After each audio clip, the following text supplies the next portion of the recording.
You're right on time for Hope TV News Watch on this 14th day of April 2024. A very good evening to you and welcome to the broadcast. My name is Kennedy Kimani. Now, business people and government officials involved in the supply of substandard fertilizer will face the full force of the law, irrespective of their status.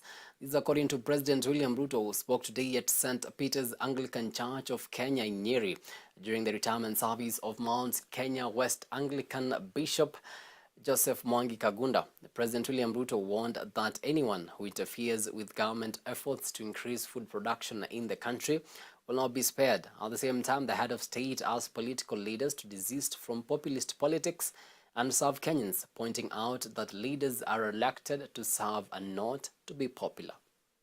Hii ni mbolea. Hii imenunuliwa kwa National Cereals and Produce Board, shirika la kiserikali. Hii ni mbolea.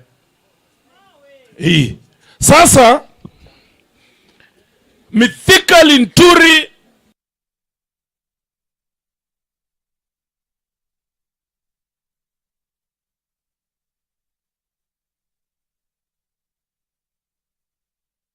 na Rais Ruto kama wangekuwa wanajiheshimu, leo hii Mithika angekuwa nyumbani yesterday.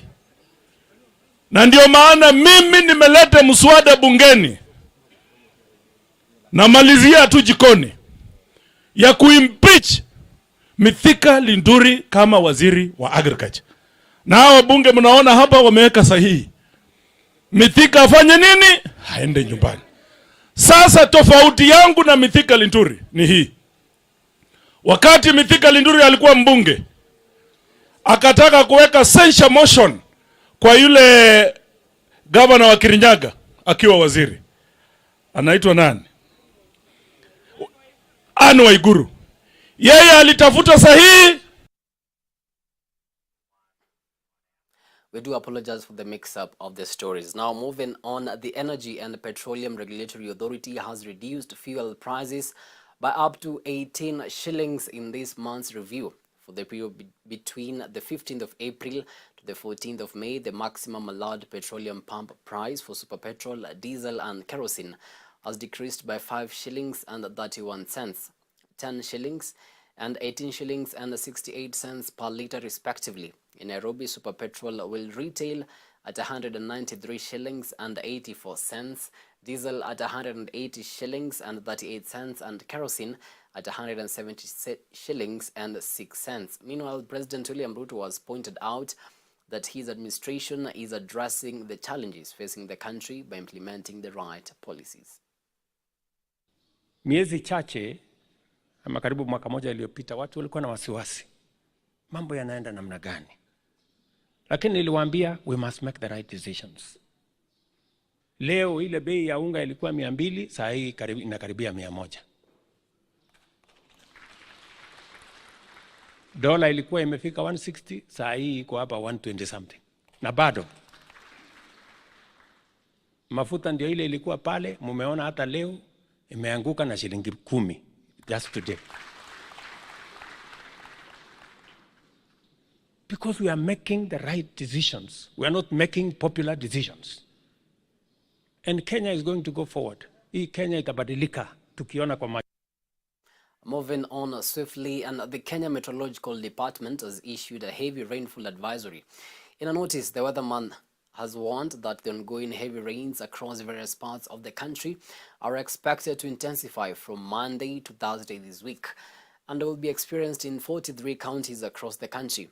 The heavy rainfall will be accompanied by gusty winds, large ocean waves, and strong southerly winds in the southern eastern region. According to the weatherman, residents in selected areas such as Kisumu, Kakamega, Kisii, Kericho, Embu, Nairobi, Kitui, Kajiado, Taita Taveta, Mombasa, Marsabit, Nyandarua, Laikipia should take extra precautions as they are likely to be the most affected by the rains. The ongoing unexpected rainfall poses significant challenges which the government is prepared to address proactively. We anticipate several critical impacts, including displacement of the whole of the communities. The risk of widespread flooding may necessitate the relocation of vulnerable communities, and the government is arranging emergency housing and support services to cater for displaced families. So that one already we did during the El Nino rainfall, where we had over 100,000 households affected. And so that is something we want to really tell people to be aware of, but we as a government will take necessary measures. Number two is damage to infrastructure. We are also witnessing and preparing for substantial damage to roads, bridges, educational institutions, health facilities, and residential buildings. The government has put rapid response teams on standby to conduct repairs and maintenance and to ensure continuity of essential services. Well, now let's revisit the top story on fake fertilizer scandal, and business people and government officials involved in the supply of substandard fertilizer will face the full force of the law, irrespective of their status. This is according to President William Ruto, who spoke today at St. Peter's Anglican Church of Kenya in Nyeri during the retirement service of Mount Kenya West Anglican Bishop Joseph Mwangi Kagunda. President William Ruto warned that anyone who interferes with government efforts to increase food production in the country will not be spared. At the same time, the head of state asked political leaders to desist from populist politics and serve Kenyans, pointing out that the leaders are elected to serve and not to be popular. Sote tunachaguliwa kwa mapenzi ya Mungu, ndivyo Biblia inavyosema. Na tumechaguliwa sio kutafuta umaarufu.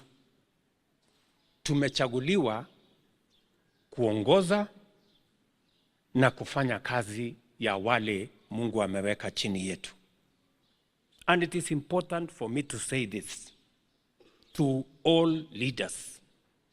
Kwa sababu naona viongozi wengi wanahangaika, wanasumbuka, wakitafuta umaarufu, wakitafuta kupigiwa makofi. Mimi nataka niwaambie viongozi, you have not been elected to be popular. You have been elected to lead and to serve. Now, Deputy President Rigathi Gachagua has called for the withdrawal of lawsuits stopping the succession process at the Anglican Church of Kenya, Mount Kenya West Diocese, following the departure of Archbishop Joseph Kagunda. Speaking in Nyeri County today, DP Gachagua emphasized the importance of a peaceful transition, warning that discord during this period will only breed division among worshippers. According to the Anglican Church of Kenya protocols, 16 representatives selected by the governing council, consisting of the House of Bishops, the clergy, and the laity, are tasked with electing the next bishop. I want to plead with our Christians and the clergy. Please, let the transition from Bishop Kagunda to the new bishop be peaceful and non-confrontational.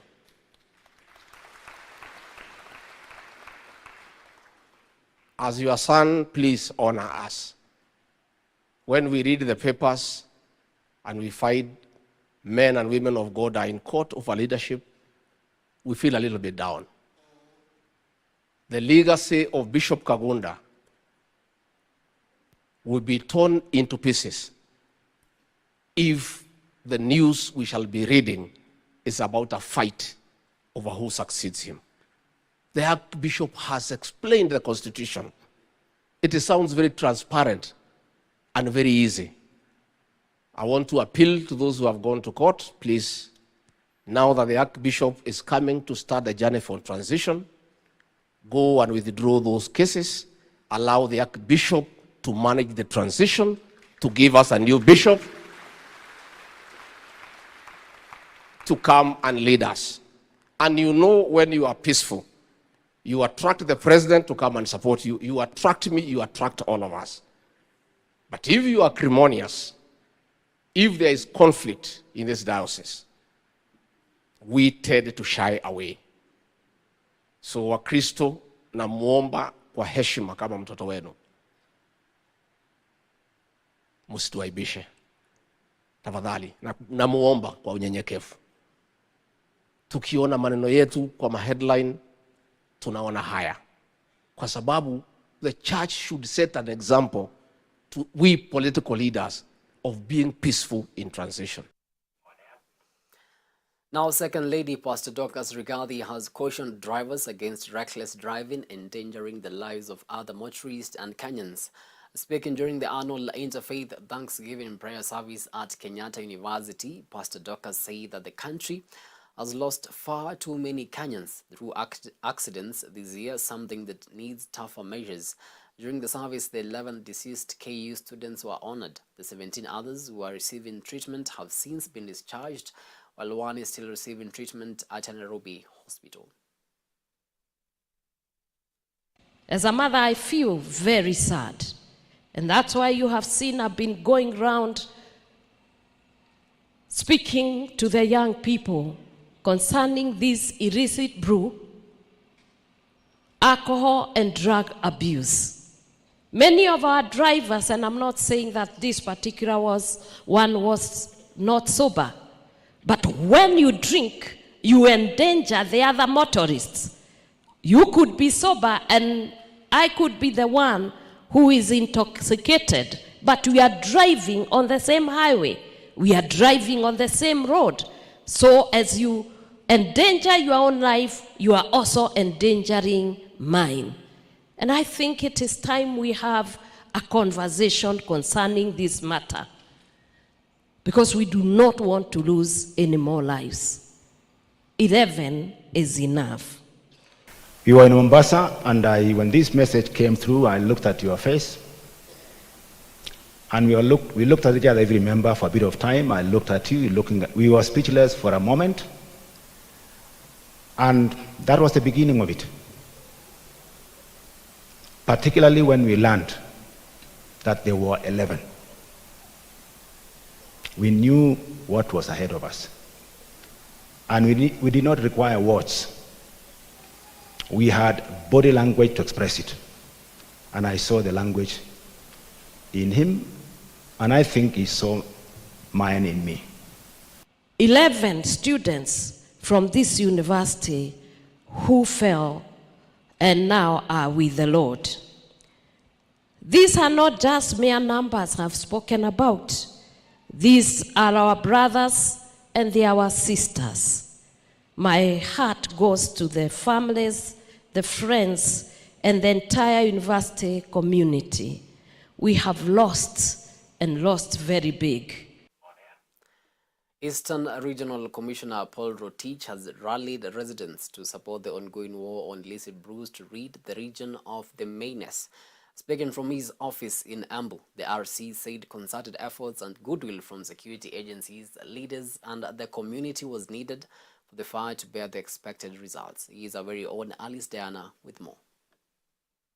In a bid to win the war on illicit brew in the Eastern region, the region's Commissioner Paul Rotich says there is need for cooperation from all relevant stakeholders. Speaking in Embu County, Rotich stated that the dangers of the substance cannot be overemphasized as it had caused many societal problems, robbing victims of a bright future while leaving others dead or with lifelong health complications.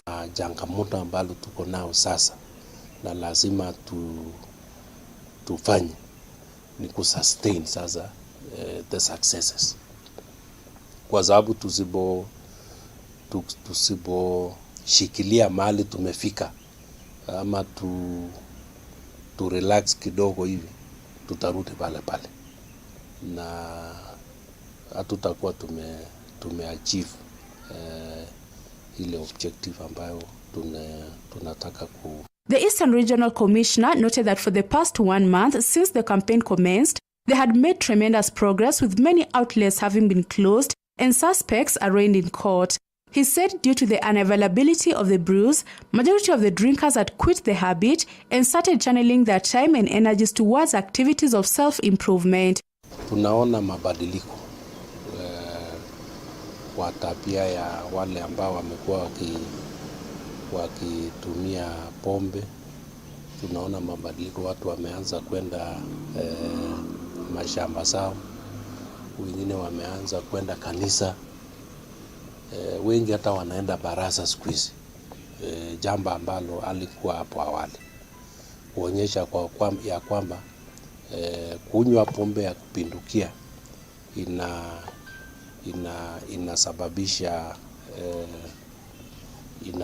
inasababisha kupoteza kwa muda mwingi.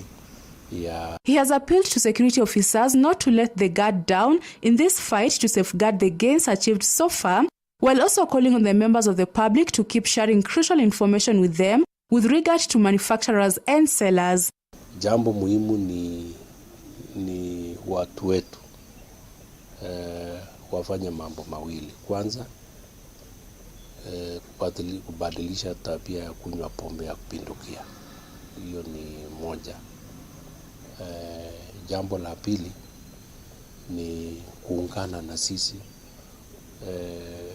ili On flooding, the commissioner reported that with the exemption of North Horr constituency, where hundreds had been displaced, the situation was okay in other areas. He said the situation in the affected constituency was under control, adding that they were on the lookout and mitigation measures had been put in place should there be a similar occurrence elsewhere.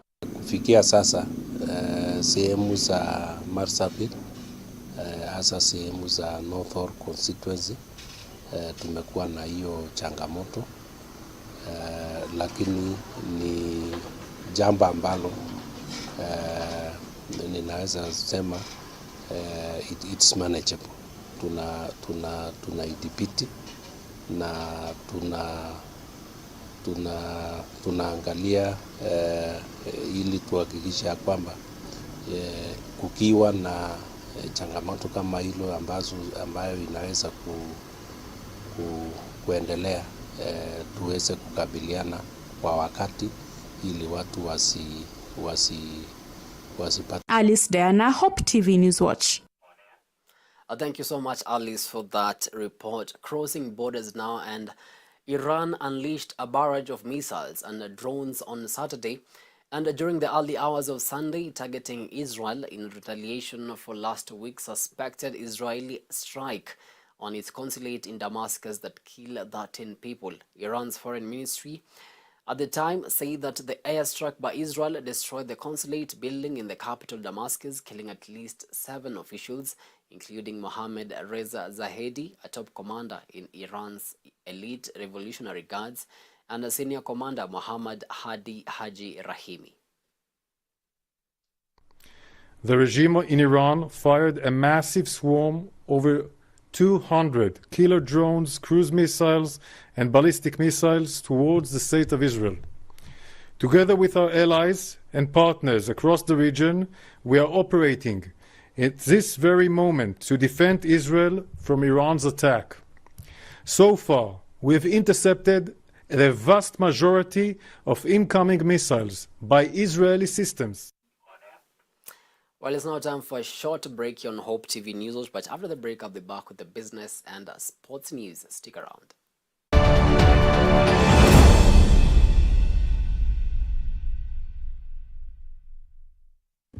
Ungependa tukupandishe on your entertainment this new year on GoTV bila kulipia extra. Kama uko on GoTV Lite, lipia GoTV Value. Utapata kufurahia GoTV Plus. Tayari on GoTV Value, then lipia GoTV Plus uenjoy GoTV Max. Kama wewe ni wa GoTV Plus, lipia GoTV Max ujinice na shows noma kabisa on GoTV Super. Furahia the best sports, international shows na local shows una like free. Download GoTV Stream. GoTV.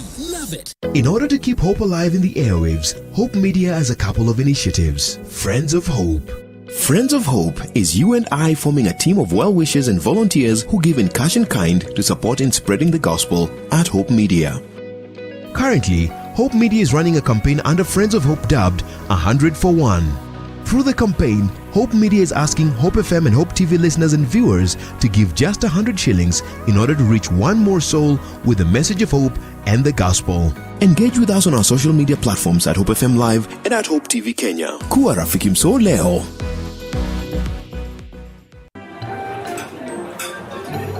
I've actually been trying to find a balance.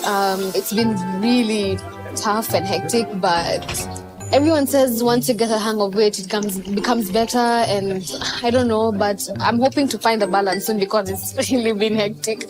But you've been in the job industry for a long time, so I think you would know better. Sindio? Huh? What time is it? I need to catch up on Leadership Forum. Do they have a radio here? Never mind. I brought my own. No way. You can't be serious. Wait, why do you have a radio and you can just catch up with the shows on Hope FM podcasts? Really? Even Meet of the One? Yeah. I mean, you can find them on whatever platform, name it. AfriPods, Google Podcasts, Apple Podcasts, Spotify, you name it. But I'm not subscribed on any of them. So no worries. You can just check out the latest episodes on hopemediakenya.org. You can now listen to select Hope FM programs on your favorite podcast streaming platform or directly on our website www.hopemediakenya.org. Listen and live.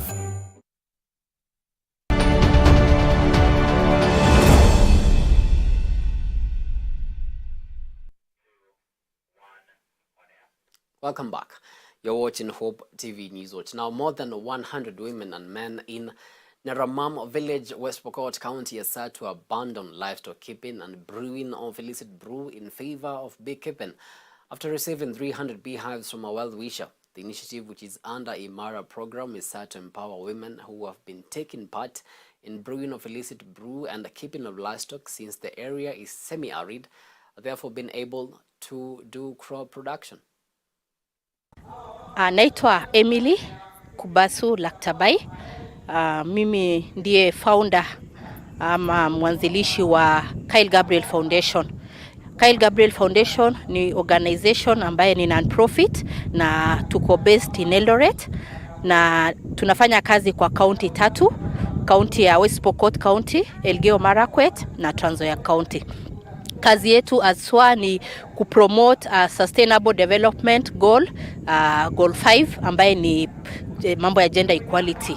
Tuna promote gender equality through empowering women and girls with the knowledge and skills ambao wanahitaji kufanya maisha yao ikue better ama kufanya community ikue better zaidi. Ukiona jamii ya Naramam kuna shida ama challenges mingi ambao wanapitia. Mahali hapa kumekauka sana. Ukiangalia shamba zao haziwezi kusupport ukulima hata kidogo. Kwa hivyo hao watu mara kwa mara hata chakula ni shida, familia wanateseka, na pia unaona kuna mambo ya pombe ambayo wameingilia sana ili waweze kuuza ile pombe waweze angalau wapate pesa. Na hizo pombe imeharibu hapa maisha sana sana ya vijana wetu, wazee, hata wasichana wengine ambao wamepotea katika pombe. Pia kuna mambo ya child marriages. Unaona wasichana wetu wadogo wanaozwa ili baba yule wa boma anataka apate ng'ombe ama apate mbuzi kutoka kwa msichana wake. Kwa hivyo wasichana wamekuwa kama biashara. Wamekatazwa kusoma, wamelazimishwa waoleke ndio mahari irudi nyumbani. Now business is done. Let's see what's happening in the world of sports.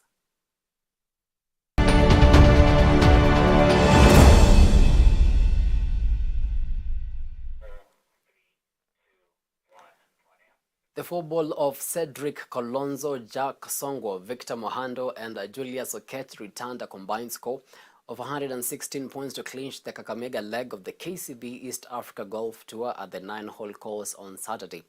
James Mundia, Kunal Chandaria, Maureen Mundia, and Ivan Poakas claimed the second spot after returning a combined score of 113 points at the tourney, graced by 115 golfers. The two teams have secured their places in the tour's grand finale slated for the 6th of December at the Muthaiga Golf Club. The tour will head to Burundi on the 27th of April before the Nakuru leg later in May. I'm very much happy to be the winner of today of this tournament sponsored by KCB. Nimekuwa nimejipanga vizuri from last week, from other day practicing for this tournament. Ladies and gentlemen, it's my pleasure to join you here today as we mark the 7th leg of the 2024 KCB East Africa Golf Tour at this very scenic Kakamega Golf Course. This event in Kakamega marks the 7th county that we have visited, having been to Mombasa, we've been to Kericho, we've been to Nandi, Uasin Gishu, Nairobi, and Nyeri counties, where we held similar, very successful events. This year, we're living up to our promise we made last year to make this edition even bigger and better by traversing 20 counties in Kenya and 4 countries in the East African region: Rwanda, Burundi, Tanzania, and Uganda. The 2024 KCB East Africa Golf Tour will feature a 24-leg amateur series, and with deliberate efforts to bring everyone on board by sponsoring club nights and monthly marks in different golf courses across the country as part of the tour. We actually intend with that to interact with over 3,000 golfers, 500 ladies, and 1,000 juniors through the clinics that will run concurrently with the series in a bid to expand the sport and give everyone an opportunity to enjoy the regional competition.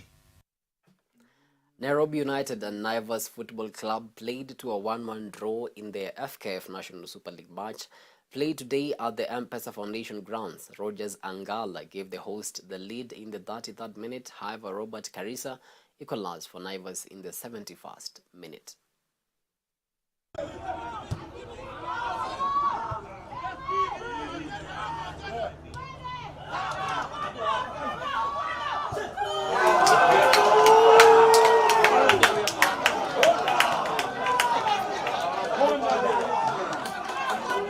Kucheza timu kwa second leg ndio imecollect point mingi.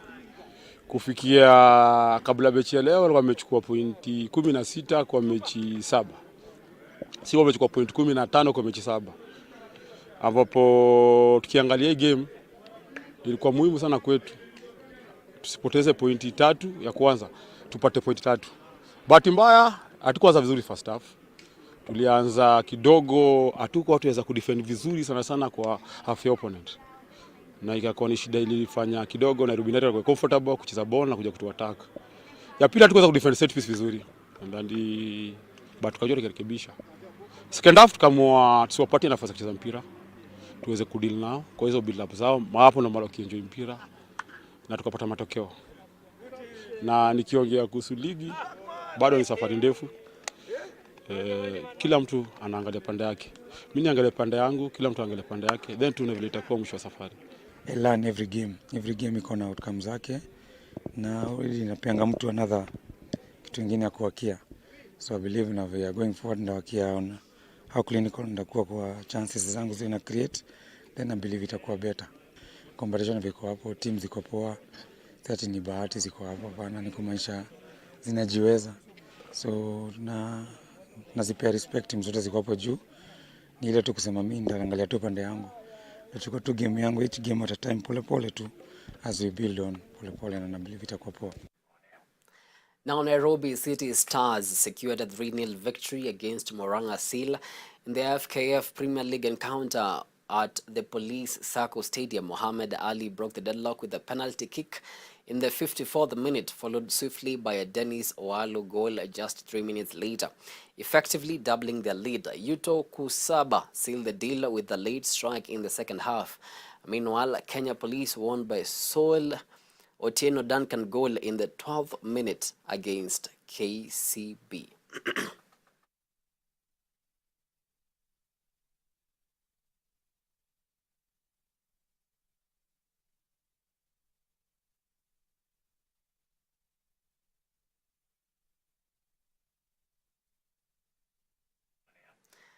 Well, Arsenal and Liverpool fans do not want me to say this, but just an update on the English Premier League.